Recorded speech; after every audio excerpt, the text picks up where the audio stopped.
Jangan lupa 3M, yaitu mencuci tangan dengan air yang mengalir dengan sabun, kemudian menjaga jarak minimal 1 meter, dan memakai masker.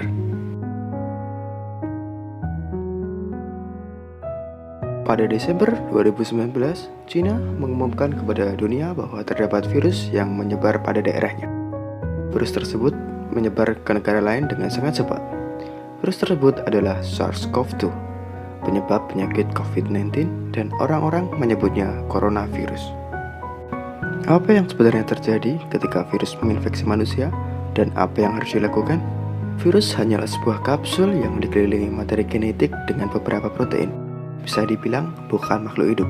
Virus memperbanyak diri dengan cara memasuki sel hidup lain. Corona mungkin menyebar lewat permukaan, tetapi belum diketahui berapa lama virus dapat bertahan hidup. Jadi penyebarannya dapat mulai percikan ketika seseorang sedang batuk atau ketika seseorang menyentuh orang yang terinfeksi kemudian menyentuh area wajah, mata, dan hidung. Dari hal tersebut, virus masuk ke dalam tubuh manusia. Tujuannya ke arah pencernaan, limfa, ataupun paru-paru. Meskipun sedikit corona dapat menyebabkan situasi yang buruk bagi manusia.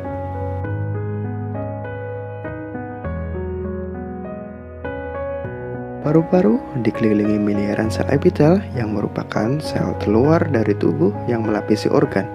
Kemudian, corona akan masuk dan terhubung dengan reseptor spesifik pada membran korban untuk menyuntikkan materi genetiknya. Sel secara tidak sadar dengan apa yang terjadi di dalamnya mendapatkan perintah baru yang simpel, yaitu mengcopy dan merakit ulang. Kemudian, selnya akan penuh dengan salinan virus aslinya hingga mencapai titik kritis dan menerima perintah untuk meledakkan diri. Dari hal tersebut, selnya hancur menyebabkan coronavirus yang baru. Diperkirakan setelah 10 hari, jutaan sel tubuh akan terinfeksi dan miliaran virus telah menguasai paru-paru.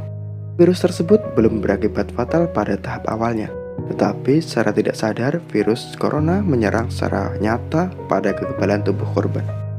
Kekebalan tubuh merupakan pelindung tubuh manusia yang sebenarnya sangat berbahaya bila tidak diatur secara ketat. Dan sejak sel imun bergerak menuju paru-paru untuk menyerang virus corona, corona juga menginfeksi sebagian sel imun yang membuat sel imun menjadi kebingungan. Pada dasarnya, sel tidak memiliki telinga atau mata. Mereka berkomunikasi dengan sinyal kimia bernama sitokin. Hampir setiap reaksi imun penting diperintah oleh sinyal tersebut. Corona membuat sel yang terinfeksi untuk bergerak secara berlebihan. Dasarnya membuat sistem imun mengalami kekacauan.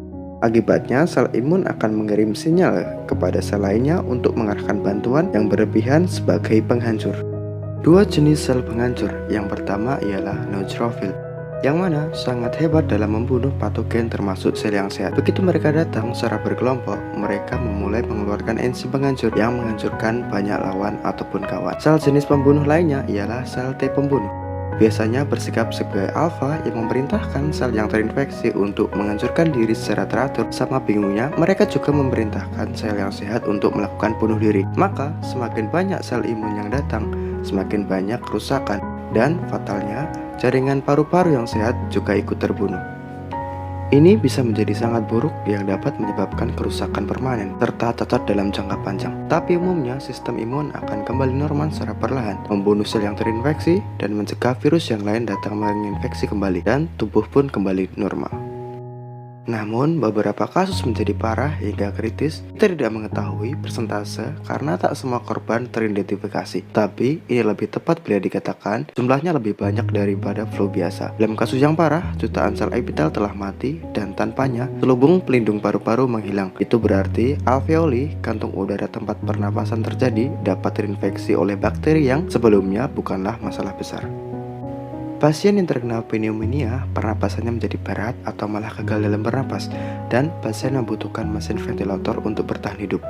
Sistem imun telah berjuang keras selama seminggu dan membuat jutaan senjata antivirus, dan ribuan bakteri yang membelah cepat membuat sistem imun menjadi kewalahan. Bakteri tersebut memasuki darah dan menyerbu tubuh. Bila ini terjadi dan tidak segera ditangani, akan berakibat pada kematian. Coronavirus sering dibandingkan dengan flu biasa, tetapi sebenarnya ini lebih berbahaya. Sedangkan tingkat kematian sulit ditentukan pastinya selama pandemi ini. Kita yakin bila ini sangat menular dan menyebar secara cepat dibanding flu biasa.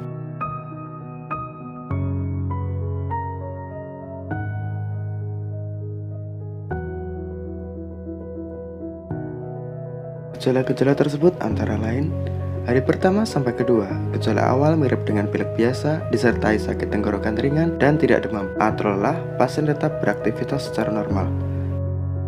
Hari ketiga, tenggorokan terasa lebih sakit, suhu tubuh sekitar 36,5 derajat Celcius, walaupun jarang juga, terdapat mual ringan, muntah, ataupun diare ringan.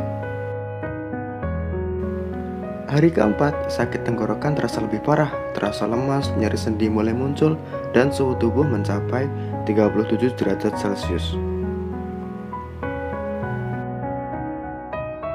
Hari kelima sampai keenam, demam ringan mulai terasa, suhu tubuh mencapai 37,3 derajat Celcius, kemudian disertai batuk kering, sesekali kesulitan dalam bernapas.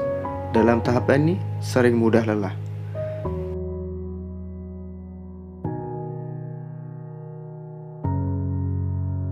Dari keempat gejala ini merupakan 5 indikasi utama COVID-19 yang disebutkan dalam laporan penelitian gabungan Cina dan WHO.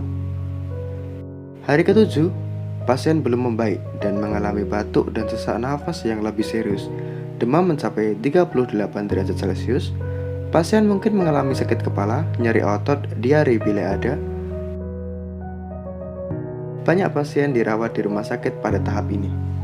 Hari ke-8 sampai ke-9, gejala tersebut cenderung memburuk, dan secara bersamaan, pasien memiliki riwayat penyakit penyerta, keluhan sesak nafas yang sering, dan suhu tubuh di atas 38 derajat Celcius.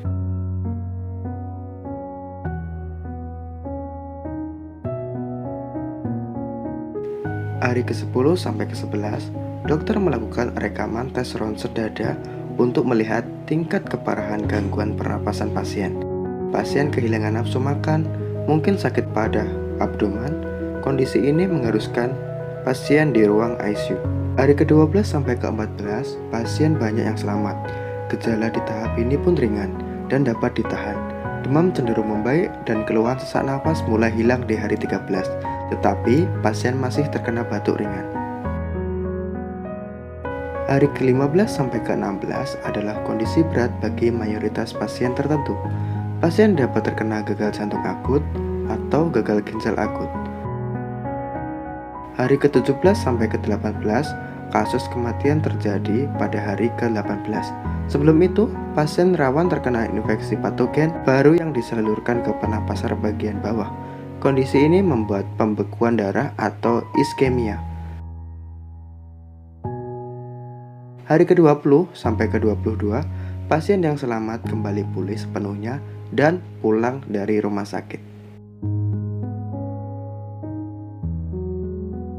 Untuk melindungi diri dari virus corona, usahakan menghindari kontak dengan orang lain yang bergejala mirip dengan penyakit pneumonia atau demam serta batuk ataupun pilek biasa. Jangan sentuh hidung, mata ataupun mulut Anda sebelum mencuci tangan. Cuci tangan Anda sesering mungkin dengan sabun dan air yang mengalir dan gosok sekitar 20 detik. Gunakan hand sanitizer bila perlu, jauhi juga binatang dan pasar hewan. Satu-satunya perawatan untuk virus corona yang ditawarkan saat ini bersifat suportif. Jika Anda menemukan gejala dan kondisi tersebut, segera hubungi tenaga kesehatan profesional terdekat.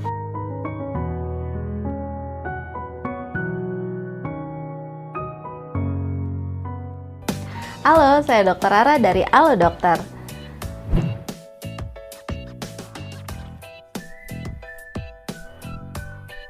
Sebelum saya jelaskan, ada baiknya untuk pahami dulu nih, kalau tubuh secara alami akan membentuk antibodi untuk melindungi tubuh saat penyebab infeksi seperti bakteri atau virus termasuk virus corona masuk ke dalam tubuh. Nah, rapid test antibodi ini bermanfaat untuk memeriksa apakah tubuh membuat antibodi untuk melawan suatu penyebab infeksi. Dalam hal ini, alat yang digunakan adalah yang dibuat khusus untuk mendeteksi antibodi terhadap virus corona. Caranya adalah dengan mengambil sampel darah yang kemudian diteteskan ke alat rapid test, lalu ditetesi lagi dengan bahan preaksi atau reagen. Hasilnya relatif cukup cepat, paling cepat bisa keluar dalam waktu 30-60 menit. Biayanya juga cenderung lebih terjangkau. Pemerintah telah menetapkan batas tarif rapid test antibodi di angka Rp150.000. Tapi hal ini juga tergantung dengan kebijakan masing-masing laboratorium ya. Kalau hasilnya reaktif, itu artinya orang yang diperiksa kemungkinan pernah atau sedang terinfeksi virus corona. Tapi kalau hasilnya non-reaktif, artinya kemungkinan saat ini orang tersebut tidak atau belum memiliki antibodi terhadap virus corona, atau bisa saja orang tersebut sudah terinfeksi virus corona, tapi pada saat dilakukan tes, kondisinya masih dalam masa inkubasi, sehingga tubuhnya belum membentuk antibodi spesifik untuk melawan virus corona. Jadi, kalaupun hasilnya non-reaktif, pemeriksaan rapid test ini perlu diulang sekali lagi 7-10 hari setelahnya. Selama menunggu pun, kamu tetap dianjurkan untuk melakukan isolasi mandiri selama 14 hari, meski nggak merasakan gejala apapun dan merasa sehat. Tapi kalau hasilnya reaktif, nggak perlu langsung panik juga ya. Soalnya saat ini kebanyakan alat rapid test antibodi yang ada memang belum memiliki spesifisitas yang tinggi. Maka bisa saja antibodi yang terdeteksi merupakan antibodi untuk melawan virus corona jenis lain yang sudah lebih dulu ada dan bukan penyebab COVID-19. Nah, biasanya untuk memastikan kembali hasil reaktif dari rapid test antibodi akan dianjurkan untuk tes lagi nih lewat tes PCR yang nanti akan saya jelaskan lebih lanjut.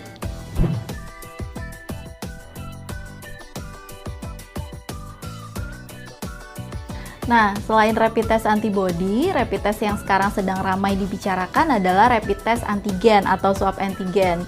Waduh, apalagi nih, tadi antibodi, sekarang antigen. Oke, kalau tadi antibodi adalah zat dalam sistem imunitas tubuh yang berfungsi untuk melawan penyebab penyakit tertentu. Nah, antigen ini merupakan suatu zat atau benda asing, misalnya racun, kuman, atau virus yang bisa masuk ke dalam tubuh dan menyebabkan penyakit. Salah satunya virus corona atau dalam hal ini SARS-CoV-2. Saat masuk ke dalam tubuh, sistem imunitas akan bereaksi untuk melindungi tubuh dari antigen tersebut dengan cara membentuk zat kekebalan tubuh atau antibodi yang tadi sudah kita bahas. Jadi, untuk mengetahui apakah ada antigen yang masuk ke dalam tubuh, rapid test antigen ini bisa dilakukan. Caranya dengan memasukkan alat kapas usap atau swab yang berbentuk seperti cotton bud panjang ke dalam rongga hidung hingga mencapai nasofaring, yaitu bagian atas tenggorokan yang ada di belakang hidung. Lalu tenaga medis akan memutar atau menggerakkan alat swab beberapa kali selama sekitar 15 detik supaya sampel lendir di nasofaring bisa menempel di kapas lilit pada ujung alat swab. Terus kalau udah, alat swab yang mengandung sampel tersebut akan ditarik secara perlahan, kemudian disimpan agar tidak terkontaminasi dan dibawa ke laboratorium untuk diperiksa. Sama seperti rapid test antibodi, hasil rapid test antigen juga relatif cepat keluar. Paling cepat biasanya bisa 30-60 menit. Biayanya memang sedikit lebih mahal daripada rapid test antibodi. Pemerintah telah menetapkan batas tarifnya di angka Rp250.000. Tapi ya kembali lagi ya, dengan kebijakan masing-masing laboratorium. Supaya hasilnya akurat, pemeriksaan rapid antigen ini sebaiknya dilakukan paling lambat 5 hari setelah muncul gejala COVID-19. Menurut penelitian yang ada saat ini, meski tes ini terbilang cukup akurat, namun akurasinya belum bisa menandingi tes PCR dalam mendiagnosis COVID-19.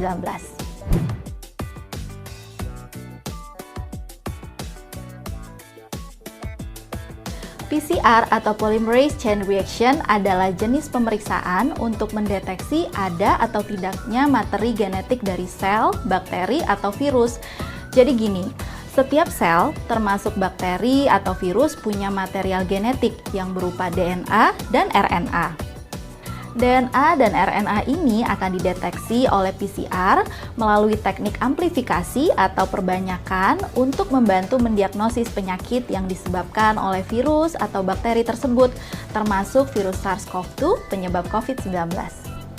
Cara pemeriksaannya mirip dengan rapid test antigen tadi, yakni dengan mengambil sampel lendir dari hidung atau tenggorokan melalui proses swab.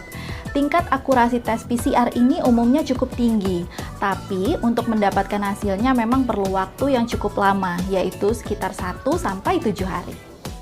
Hasilnya akan menunjukkan positif atau negatif. Biayanya pun bisa dibilang nggak murah, paling mahal bisa mencapai Rp900.000 mengikuti batas tarif yang telah ditetapkan oleh pemerintah. Meskipun sekali lagi di tiap laboratorium mungkin bisa berbeda-beda. Mungkin ada yang bertanya-tanya ya, aman nggak sih pemeriksaan ini?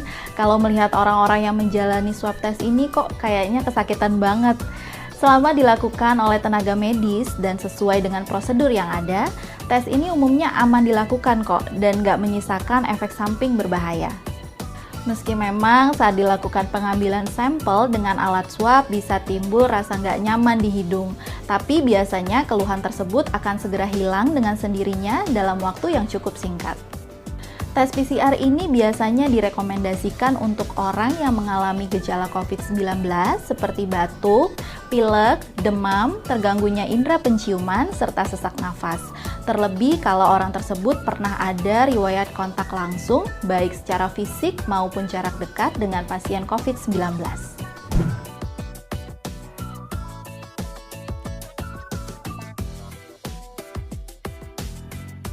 Sejauh ini, sampai jangka waktu video ini ditayangkan, di antara 3 jenis pemeriksaan penunjang untuk mendeteksi COVID-19, tes yang dianggap paling akurat adalah tes PCR dengan nilai akurasi mencapai 80-90%.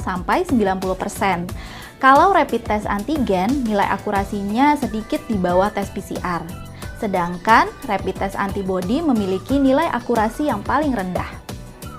Nah, kalau mau melakukan rapid test antibody maupun antigen ya boleh-boleh saja kok. Tapi perlu diingat, kalau kedua rapid test tersebut hanya bersifat penyaring atau yang kita kenal sebagai screening. Dengan kata lain, rapid test antibody dan antigen belum bisa dikategorikan sebagai pemeriksaan diagnostik untuk menegakkan diagnosis apakah kamu memang terkena COVID-19 atau tidak. Sampai saat ini, pemeriksaan diagnostik yang dianjurkan oleh Badan Kesehatan Dunia atau WHO untuk mendiagnosis COVID-19 adalah tes swab PCR.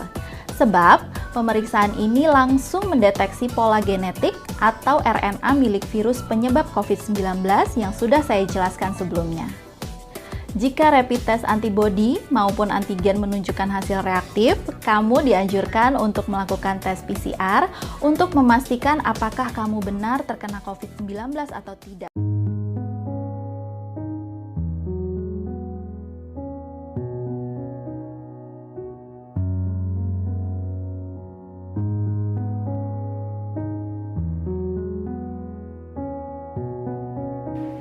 Pada tahap ini, kita akan membahas 5 vaksin corona, yaitu Pfizer, Moderna, AstraZeneca, Sputnik V, dan tentunya Sinovac. Terdapat sejumlah perbedaan tentunya pada vaksin corona ini. Perbedaan tersebut adalah cara kerjanya. Maka untuk bagian ini, perbedaan itulah yang akan kita bahas. Namun, sebelum membahas cara kerja vaksin, ada baiknya kita mengulang terlebih dahulu bagaimana tubuh manusia melawan virus dan menciptakan kekebalan tubuh.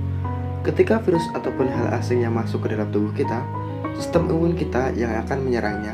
Namun, proses tersebut memerlukan waktu yang lama. Karena untuk mengalahkan infeksi, sistem imun kita harus mencari tahu cara melawannya terlebih dahulu. Sementara itu, virus akan menyebar dan berlipat ganda pada tubuh dan jatuh sakit. Akhirnya, setelah imun tubuh mampu menghabisi virus, dia akan terus ingat melawannya sehingga jika virus yang sama datang lagi, tubuh kita siap menghadapinya. Jadi, pada dasarnya, cara kerja semua vaksin itu relatif sama, yaitu untuk memberi sistem imun kita strategi perlawanan virus tanpa harus melawan virus secara langsung, meskipun cara penyampaian berbeda pada tiap vaksinnya.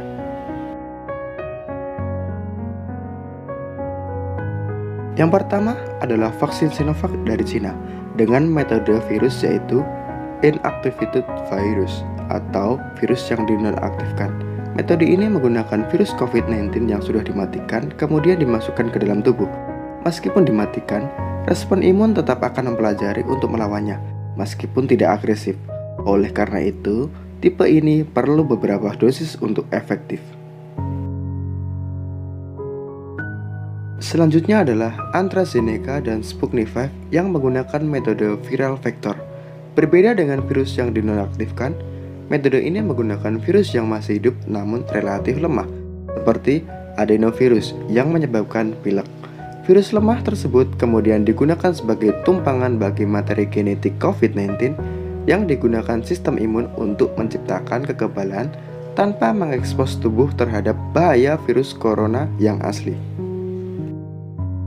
Selanjutnya adalah vaksin yang lebih mutakhir, yaitu mRNA yang digunakan Pfizer dan Moderna.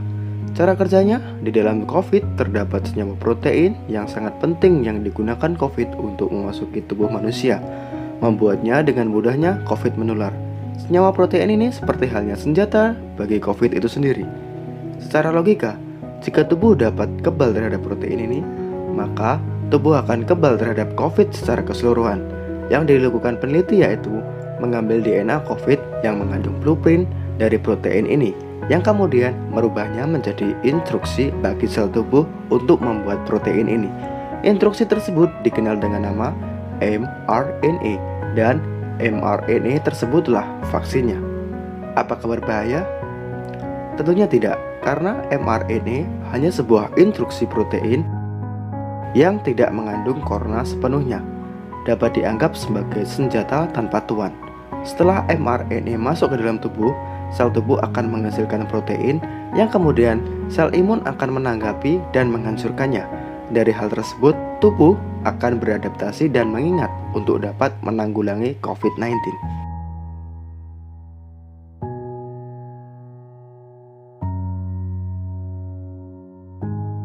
COVID-19 merupakan penyakit yang berdampak bagi kehidupan masyarakat. Salah satu cara untuk mencegahnya ialah imunisasi vaksin. Imunisasi vaksin dapat dilakukan pada layanan kesehatan pada seseorang dengan usia 18 hingga 59 tahun dan memiliki kondisi tubuh yang sehat. Lalu, bagaimanakah teknik pelaksanaan imunisasi vaksin? Pertama, pasien datang sesuai jadwal undangan atau tiket registrasi elektronik. Petugas memastikan pasien datang menggunakan masker, mencuci tangan dengan sabun dengan air mengalir atau hand sanitizer, serta melakukan cek suhu tubuh. Pasien yang memiliki suhu tubuh di atas 37,3 derajat Celcius atau saat ditanyakan petugas pasien memiliki keluhan kesehatan akan diarahkan ke ruang pemeriksaan umum.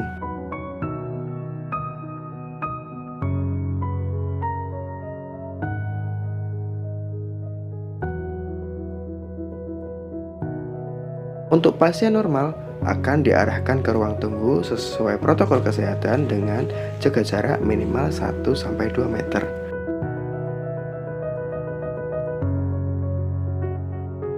Pada meja pertama dilakukan pendaftaran sesuai urutan kedatangan untuk melakukan verifikasi serta pencatatan pada data pasien. Selanjutnya menuju ke meja kedua untuk pemeriksaan kesehatan atau screening kesehatan. Petugas akan melakukan anamnesa untuk melihat kondisi kesehatan dan mengidentifikasi penyakit penyerta serta melakukan pemeriksaan fisik sederhana seperti memeriksa tekanan darah. Untuk pasien dengan penyakit penyerta dianjurkan untuk memperoleh imunisasi di fasilitas kesehatan rujukan serta oleh dokter ahli dengan diberikan surat pengantar rujukan.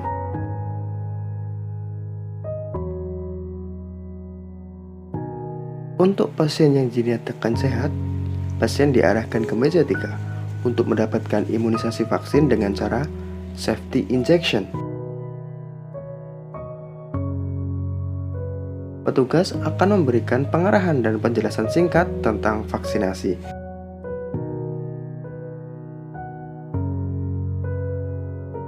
Selanjutnya, petugas akan membersihkan kulit tempat penyuntikan dengan kapas alkohol sekali pakai dan menunggu hingga kering. Petugas mengambil vaksin,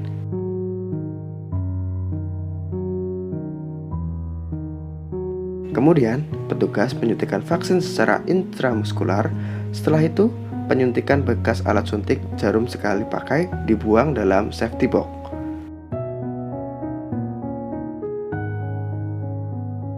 Setelah penyuntikan, petugas memberitahukan untuk datang kembali sesuai dengan undangan serta mengarahkan pasien ke ruang tunggu pasca imunisasi vaksin.